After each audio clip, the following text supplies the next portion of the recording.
fresh off winning an NBA record 73 games in the regular season and losing a 3-1 lead in the NBA Finals. The Warriors added Kevin Durant. They are the first team in NBA history to add a former MVP under the age of 30 after finishing the previous season with the NBA's best record. Stephen A., did Kevin Durant going to Golden State ruin this regular season? He did for me.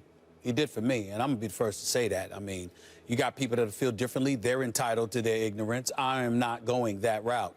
Kevin Durant is one of the top 3 players on the planet. He is his own freak of nature, similar to LeBron. Physical prowess that LeBron is. Let's not forget the fact that Kevin Durant is about 6'10", has a 7'6" wingspan, can pull up from 30, got a handle, can score 30 in his sleep. And this is who was added to the 73-9 Golden State Warriors, who has the greatest shooting backcourt in the history of basketball. This is a guy that will be replacing Harrison Barnes, for crying out loud. Now, I am on the record stating major props to the Cleveland Cavaliers. I understand they're the champions. No disrespect whatsoever. But if Draymond Green hadn't gotten suspended for Game 5 or for his kick to LeBron James in Game 4, I personally believe we'd be sitting here talking about the Golden State Warriors as reigning 2-time defending NBA champions. So adding Kevin Durant to that equation, I look at what happened in the preseason when they annihilated the Los Angeles Clippers, and I see that as pretty much the norm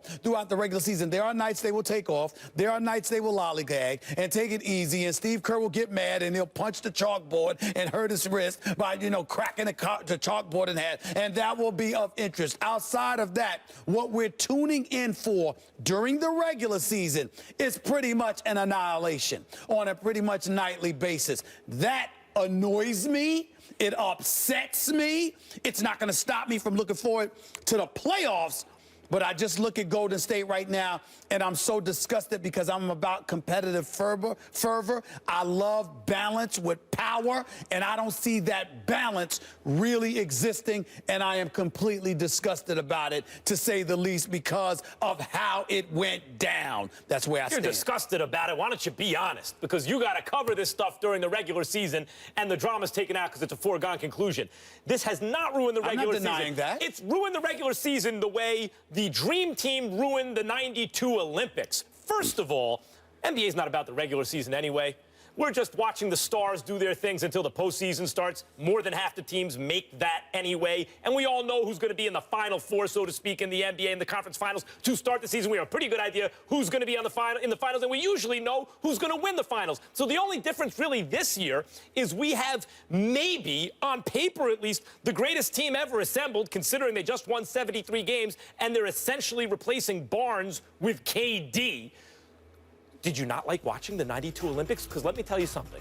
Imagine if the Dream Team in the '92 Olympics, instead of in the gold medal round facing a hapless opponent, faced the Redeem Team with LeBron in them. Because that's what's going to happen ultimately in the finals, a rubber match. They split the last 2. All these questions between 2 super teams. Is the regular season a foregone conclusion? Yes, that's not what the NBA is about, number 1. And number 2, you get to watch this awesome machine. First of all, that would be easy for somebody to say who's usually covering boxing in the ringside in Vegas on a Saturday night, as opposed to somebody who has to travel to cover these games for 82 games a year. That's number 1. Number 2, and more importantly, Max Kellerman, you keep bringing up the Dream Team. Well, guess what? This would be very exciting had the Dream Team never existed. But we've seen that act before. And because we've seen that act before, I'm not interested in seeing it again. Damn it, I wasn't interested in seeing it that much back in 1992 after the first few games against Angola and a few other teams. I knew what was going to go down. It was exciting initially, but then it wore off relatively quickly. That's not the case. We have to endure it through November, December, January, February, March, April, and then the playoffs are about to begin, and it's even lopsided come playoff time. I'm going to repeat this. It's not about the fact that you just have a team. It's about the fact that one of the top 3 players on the planet, as far as I'm concerned, is up 3-1 in the Western Conference Finals, loses Game 5, relatively chokes in Game 6, loses in Game 7, and then goes to the team that beat him. Okay, that is what I listen. I'm not trying to be disrespectful. I'm speaking to the greatness of Kevin Durant. This dude is so great when you combine him with Steph Curry. And one of the greatest shooters we have ever seen, by the way, in Klay Thompson, who is no joke.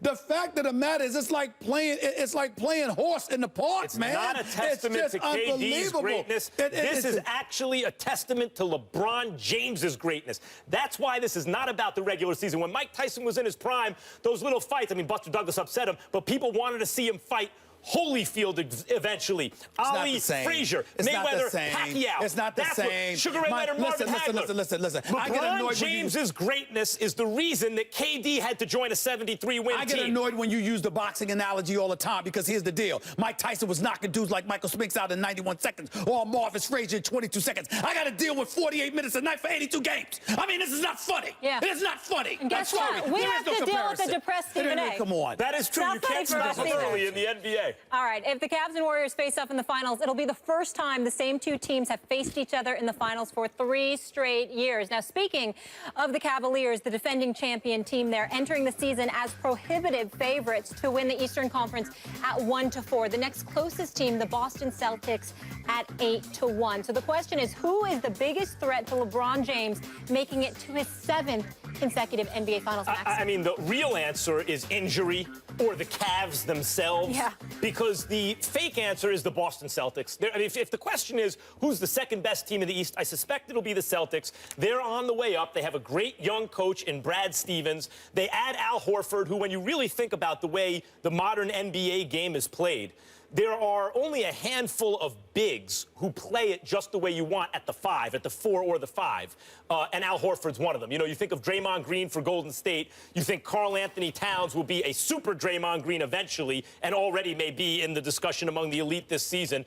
And Horford actually belongs in that kind of group. He can do just about all the things you want a big to do. You add that to a team that, while they did, look, Horford's not the kind of guy who's going to dominate a playoff series. But you add that component to a team that was looking to get over the top, and it doesn't get them over the top in terms of the Cavs, obviously, but it probably gets them over the top compared to the rest of the Eastern Conference. Well, that's not a bad pick. I'm proud of your analogy. Didn't know you knew that much about basketball, but I will tell you this. I'm still not willing to go that far. I don't underestimate it. I'm a fan of Brad Stevens. I love me some Isaiah Thomas. I'm not as enamored with the pickup of Al Horford as much as everybody else is. But I will say this. I'm not underestimating or sleeping on the Indiana Pacers. Jeff Teague, point guard out of Atlanta, picked up by Larry Bird in the offseason. That's a huge acquisition because, listen, we all like George Hill and what have you and what he brought to the table because he had a lot of guts. He could hit big shots and whatever. But he wasn't your quintessential prototypical point guard. Jeff Teague has proven to be a quality point guard in this league. He desperately wanted out of Atlanta. He got what he wanted. Paul George is a star.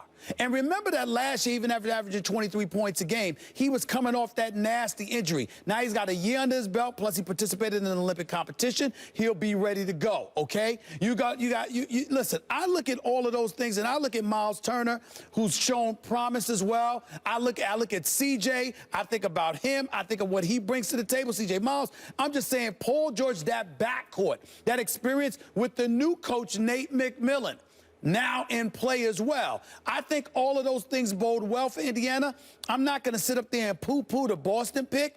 I'm not going to sleep on my Knicks because I'm hoping they will show up. But I will tell you that in this day and age, in this game, when you are locked in with a damn good backcourt that can produce for you on both ends of the floor, I don't underestimate the impact of that. Isaiah Thomas in Boston, you still have an identity issue with the Boston Celtics when they start him as a point because he's really better off the ball than he is on the ball in a lot of people's eyes. I disagree with that. What I'm just saying, in a lot of aficionados' eyes, he is better off the ball. They play with him shooting as opposed to running the show. They play better that way. But Jeff Teague, no one questions what he is as a point guard. And I can't knock that. I agree. I was surprised at how easy it was for them to pick up Teague. But I want to say something about Isaiah Thomas because it pertains to my Boston pick. Isaiah Thomas has always been underrated. He's signed right now to a deal under $7 million a year, which was insane when the Suns stole him for that money. He's an excellent offensive player who's an underrated decision maker with the ball. I want to say that.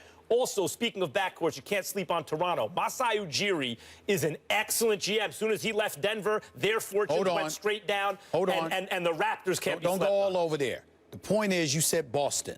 And I'm telling you, when it comes to decision-making, Isaiah Thomas is questionable. Underrated. Offensively, he's big time. He can put the ball in the hole. He can make big shots. Decision-making, even the Boston Celtics concede.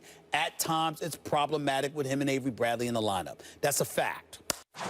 Hello again. We're going to play a little game of NBA fact or fiction. Here's how it works. I'm going to read you a line, and you tell me if it's fact or fiction. Are we ready, gentlemen? Let's go. Let's do it. Westgate has set the Clippers over-under at 54.5 wins, third most in the Western Conference behind the Warriors and Spurs. Max Kellerman, fact or fiction, the Clippers will play in the Western Conference Finals this season. Fact, and I'll tell you why. Doc Rivers will not allow this era to pass without at least a Western Conference Finals appearance. This is his best chance this year. CP3 and Blake, both top 10 players. DeAndre, an all-star, and the Western Conference, because Durant going to the Warriors and Duncan's retirement is a little weaker. This is the year they do it. They lose to the Warriors in the Western Conference Finals. As much as I hope you're right, I'm going to call it fiction because I have to see it to believe it. Blake Griffin, this has got to be his year. Him and Chris Paul can opt out and be unrestricted free agents this summer. They certainly will be motivated to prove themselves. DeAndre Jordan has to hit free throws. And even though you've got a lot of guards, Raymond Felton is there now, the backup of Chris Paul. Austin Rivers is still there.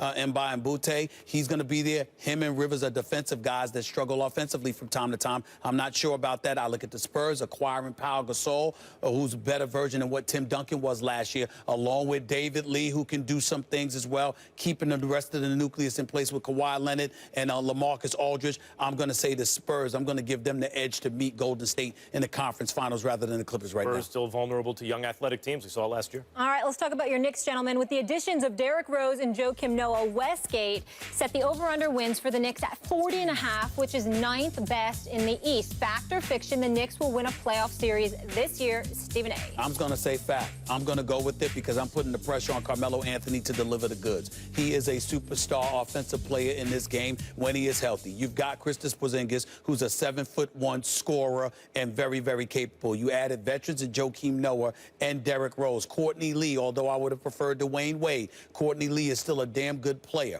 When I look at all of those things into consideration, along with Hornacek, convincing Phil Jackson, you don't have to use the triangle all the time. This should be the year the Knicks can win a playoff series similar to what Mike Woodson did about 3 or 4 years ago. Fiction, they'll make the playoffs. They won't win a series. The problem is timing. Porzingis is not yet in his prime. Carmelo is exiting his. Derrick Rose can't shoot. Good thing they have Courtney Lee, because in a couple of years that contract's not going to look so great. But right now, he can shoot and defend, which is what they need. But the pieces aren't going to come together at the right time for the Knicks for them to take that next step or 2 steps and not only make it, but win a series this year. Tough for you to say. Stephen A. trying to speak it into existence. Last one, James Harden moving to point guard is now playing for Mike D'Antoni. Fact or fiction, is it a good idea for the Rockets to move Harden to point guard? Max.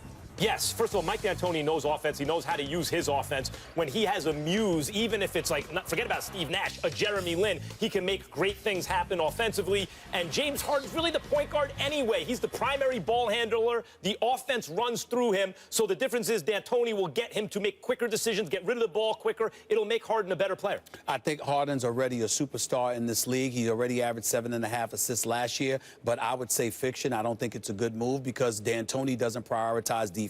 He's going to prioritize more offense. And I think that in Houston, with James Harden being the man, as opposed to what he was in Oklahoma City beforehand, I think he's addicted to having the ball and shooting when he wants, and that's never, ever good for a point guard. I do not believe that would be to his benefit. Point guard, that role has changed over the years. Many more penetrating, scoring first point guards nowadays. I think Harden fits. I'm just saying I think that Harden's going to shoot more than he'll ever pass. That's all I'm saying. Well, he does that now. Yeah, exactly. That's my point. Oh, D'Antoni, which is why you don't point guard. D'Antoni thinks that'll make the offense better. And what is that? How's that work for D'Antoni? Offensively, very well. Welcome to my life. That'll do it for us, people. Okay. Make sure to catch First Take Monday through Friday, 10 a.m. Eastern on ESPN2. Appreciate you hanging with us. Have a great night.